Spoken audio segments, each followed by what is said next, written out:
last time singing a new song, I like to go down to verse, 1 minute, to verse 11. Yismachu hashamayim v'sogel ha'aretz. It says the heavens will rejoice and the earth will exult. Yiram hayom u'meloy. The sea and the fullness thereof will roar. We mentioned the heavens, we mentioned the earth, we mentioned the seas. In other words, we're mentioning the whole world, the whole world. The whole world has to sing to God. When we sing to God, the whole world sings to God. When we sing to God, the angels sing to God. When we sing to God, the seas, the creation of God, the seas sing to God. But interesting enough, it says, Yismachu hashamayim, may the heavens rejoice, v'sagel ha'aretz, which also means the earth should exult, but it means literally rejoice. What is the difference between Yismachu Simcha and Gila? V'sagel ha'aretz. Simcha is joy, Gila is joy. And it uses both expressions, one for the heavens, one's for the earth. See what I'm talking about? Mm-hmm. Okay? So our commentaries tell us that Simcha is the first time you have something. Bar mitzvah boy, when he puts on something for the first time, bless you, has Simcha. Real Simcha. When we do something for the first time, it's Simcha. Right? You win a lottery, you spend the money of the lottery for the first time, it's joyous. Right? Gila is also joy, but it's continuation. It's not as a strong joy as the first one. One is temporary. I don't know if no, it's not temporary. It's continuation. Well, first one's so novel. Yeah. Okay. That's The same intensity? First one is new, right? So therefore the intensity. Okay. So one is greater intensity because it's new, right? And one is a continuation. It's very hard to continue original joy, to continue it. Even when a person goes through the greatest miracles, right? Mm-hmm. So once that miracle took place, the joy is great. But what happens at the end? It wears off. It comes a year afterwards, we have a custom to make what we call a Sudas Ha'edah. Every year that a miracle happened, to make a special meal. It's called a Thanksgiving meal. Thanksgiving without the turkey and stuffing and the pilgrims. Okay? It's a real Thanksgiving meal. Why? Because we're thanking God for that miracle. As the years go on, the joy is not as great, intense as the beginning, right? It wears off. It wears off, but there's a continuation. There's Gila. There's still that joy. It says at the end, Yishpay Tevel B'Tzedek, he will judge the inhabited world justly, V'amim and his nations B'emunasai with faith. B'emunasai means his faith. So first of all, it means whatever God does is just. And that's very hard for us as humans to understand. But we also have to understand God looks down and sees the whole puzzle. There are many times that tragedies have happened and people will come to me and say, Rabbi, they say everything God does is for the good. You tell me this is just, right? I'll give you an example. A parent passing away is part of life. A child passing away is hell on this world. Okay? It's called Gehenna. On the other hand, go to somebody and say, God did something just, you can't say that. But ultimately, there's a reason for everything. Not everything is, do we understand? Famous question, and I might even speak about this, I might bring a speaker this summer to speak about it. Where was God during the Holocaust? Okay, I might speak about it this summer in my summer sizzles and my Thursday night classes. Where was God? Question that I asked at one point. The first time my mother had cancer, the second time she got cancer, she gave up, she suffered immensely, okay, for 2 years. And my question was, at that time, why did she have to suffer? If God's gonna take her, let God take her earlier. But there are all reasons to that. The bottom line is, there are reasons. Why? I'll just throw out the questions, and they're very. I'm not going into answering now, and I'm not going to I'm not going to philosophize. But this is what we're talking about. God judges justly. Why when two people suffer, one miracle will happen, one will not. One will survive, one will not. You know, I say all the time. You know, I tell the story, and it gives me shivers. And after so many years, I still remember. Right before my mother stopped speaking, which was a few weeks before she passed away, she called me in privately into the bedroom.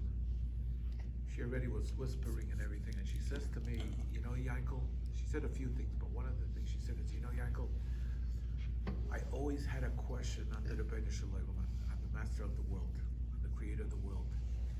Why did God take my Zayda, her grandfather, who was Benzi Sheikhet? He was the Sheikhet from Dubna, the city of Dubna, Poland. He was a very holy Jew. They needed him. And I was just a teenager. Why didn't God take me instead? The world needed him, right? Why did they take me instead? And why did God let me live? And I always had that question till today, she says. And today I realize, I look at the generations that I'm leaving. If God would have taken me, they wouldn't have been. Our questions, we have so many different questions. Is this really just? Is God just? By the way, this is the same God that does good things to us. Same God. They're not two different gods. And the answer is, we don't understand. There's simpler things that we can't understand. But there are reasons for everything. As I said, God looks down and he sees the whole puzzle and is part of his plan. How to run, what to run, so on and so forth. Will we ever understand? Some things yes, some things not. Some things will hit you later on. Some things might hit you the minute before you go. After 120 years. There are simpler things, Joyce, that we don't understand. So if we don't understand simple things, how do we understand spirituality? And why God does certain things and certain things he doesn't, right? And by the way, I might have done the worst things last night, and today I wake up and I won the lottery, right? I won't say, why me? Do you ever hear anyone who wins the lottery saying, I don't deserve it? Here, Tony, take the lottery ticket. I don't deserve it. You never hear that. We always hear when something goes wrong that we don't like, why me? Think about that. And the last thing I want to speak about is the last word, final word. It says, Be'emunaso. That God, he will judge the inhabited world justly and the peoples with his faith. What faith? It shouldn't say Be'emunaso with his faith. We should be saying Be'emunasi with our faith. Emunasenu, my faith in God. Our faith in God. Why Emunaso, his faith? So let's go to the morning prayer. Moda'ani. First prayer, we open up our lips in the morning. Moda'ani lefanecha melchai v'kayom shechazarta bi nishmasi. You give me back my soul. Bechemla, with compassion. Rabba emunasecha. Your faith is great. It should say Rabba emunasi, my faith in you. We're not talking about our faith in God. The fact that we're alive, the fact that we're sitting here means God has faith in us. The fact that we wake up every morning, it's God's faith in us, saying, Yanki, Beru, Shmeru, Sara, Rivka, Racholeya. I still need you on this world. Because if our time really would be up, we wouldn't wake up in the morning. I'm in the monosa in his faith. Yeah, it's his faith in us. And we have to remember that, my friends. The fact that we're able to breathe every day, every morning, the fact that we're able to get up, it is. And you know what? The miracle happens. Why? Because it's God's faith in us telling us, you still matter. You still matter. And let me tell you something, my friends. That's why, okay? And I don't want to get into a controversial conversation now. So I'm not getting into controversy. That's why, according to Jewish law, it is forbidden for someone to pull the plug. Because as long as we are still, even on a machine, that means it's not time yet, according to our Torah. And I'm going to tell you a story meeting with doctors and nurses and everything. And the doctor tells a story, a religious doctor, that before he came about tshuva, before he came back to coming to the flock, to his flock, before he came back, he was just taking care of a patient. And he had a patient in the hospital, a religious patient, who was on a coma for quite a while, on a machine. And he told the family who were religious, pull the plug. He's just suffering. It's cold. Pull it. And the family said, we're not signing nothing. We're not allowed to do that. And they're going back and forth and back and forth. One night, and the nurses who were on this case also knew about this, and they also said to pull it. They wouldn't listen. One night, one of the daughters who were taking care of the patient, the parent, left just to take a fast shower and to come back. While she's home, they call her up, died, passed away. What happened? The nurses pulled the plug. Pulled the plug, died, they pulled it back in. Sorry. After a month, the doctor has a dream. This patient comes to the doctor in a dream and says, why did you have the nurses pull the plug? I just want you to know, I had another few minutes to repent, and now I gotta do my 11 months of Gehenna all over again. Just like that. Doctor wakes up, and after such a dream, he became about tshuva. He became observant. P.S. At this meeting, when he's telling the story, the nurses that pulled the plug were there. They didn't know he had this dream. And they turned white as a ghost, one of the nurses. And the reason she turned white as a ghost is she had the same dream. She had the same dream? She had the same exact dream, and no one knew that she had the dream. That's intense. We don't know what goes on in Shemayim. The doctors told my parents in 63, finish it. He's not making it, and if he makes it by miracle, he won't be normal. No comment. I was waiting for it. I was waiting for it. I was close. There was a rebuttal coming from a half a dozen people. I was close. Yeah, I didn't mean him. I meant my wife. Okay, it wouldn't have sounded good. But you know what? There was prayer. There was a blessing from the Lubavitcher Rebbe, reading the writing on the wall, telling my father exactly what to do at the time, and it took months, and it took time exactly as the Lubavitcher Rebbe said it would. But the bottom line, miracles happen. Why? This word, emunoso, his faith in us. So, Rabbi, why, if he has faith in you, Why did you go through the sickness 2 months ago and go through the whole ordeal? And why did you have to go through the miracle on the back? That's up to God to know. We're not God's lawyers to know the reasons. I'll tell you.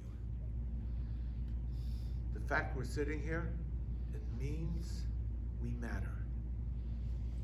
And we owe tremendous thanks to God. How do we thank God? How do we thank God? Just saying, thank you. It's a miracle. It's a chesed. It's exactly doing what God asked us to. Not everything, some of the things. One of the greatest things for women, they're not responsible for all the mitzvahs the men are responsible for. One of the greatest things that a woman can do for herself, for her household, for her family, for her children, for her grandchildren, for her future generations, is Shabbos candles. The exact time, 18 minutes before sunset. And now I'm not talking observant or not observant. I'm talking a woman, a Jewish woman. Why? Because that is the time when she covers her eyes. If you notice, there are many women that will stand there for 10, 15 minutes even, and crying. Why? Because that's the time that they personally talk to God and ask for and pray for their children, for their grandchildren, for their family, and for the household, and to bring the light into the house and the holiness into the house. It changes up an entire house, an entire household, an entire family. I have somebody here, a Jew, just nodding his head. Okay, so I'm having some ideas why. But one thing I'll tell you, that's the greatest thing a woman can do. It's unbelievable.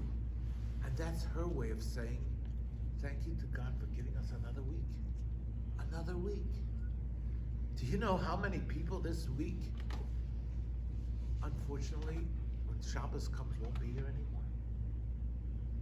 And we hope every morning when we wake up and we look in the newspaper and the obituaries that our name isn't there.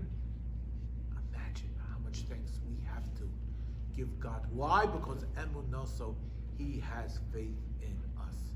Okay, Talmud.